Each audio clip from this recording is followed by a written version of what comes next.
Attorney, papaano po namin, kami po mga tayo, no, mga mamamayan, dapat tanggapin ito pong hayagan as lantaran sa isang open public hearing ang statement ng isang tao na nataumpong dating Pangulo na siya po'y umaamin na meron na siyang pinatay, 6 o 7, at mismong siya ay face-to-face daw po, pumatay din po sa mga pulis na involved sa criminality.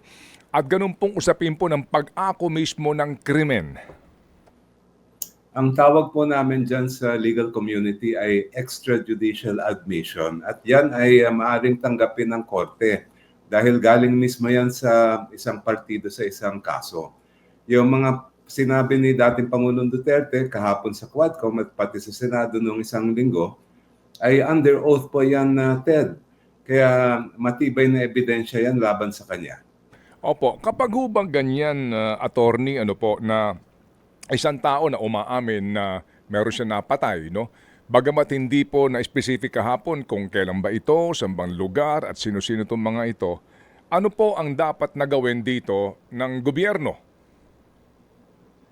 Dapat imbestigahan nila yan dahil pag-aamin sa isang krimen po yan at kahit sabihin natin na malaking tao yung nagsabi, all the more na may dahilan ng ating pamahalaan na tingnan kung ano pa talaga yung nangyari at meron ba dapat kasuhan, meron ba ang sapat na ebidensya. Yun ang isang nakakabahala sa mga nabibitawang salita ni dating Pangulo. Hindi lang kahapon, pati nung isang linggo at maski dati pa.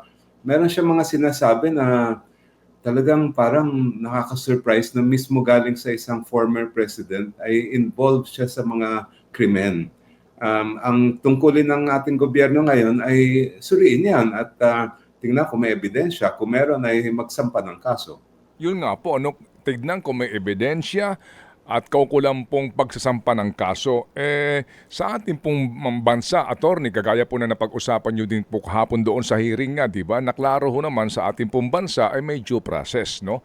May kinakailangan pong sunding proseso bago ka makapagpakulong o makapagsintensya sa isang tao na umano'y nagkasala. In this case po, di ba, kasi kung wala tayong due process, umaamin ka, nakapatay ka, di kulong mo na kaagad yan. Pero in this case po, kung due process yan, anong dadaanan itong proseso para po mapanagot ang isang taong umaamin na may ginawa siyang krimen? Magsisimula yan, Ted, sa law enforcement natin. Sila ang may trabaho na magkalap ng ebidensya, tapos mag-file ng complaint sa ating Department of Justice.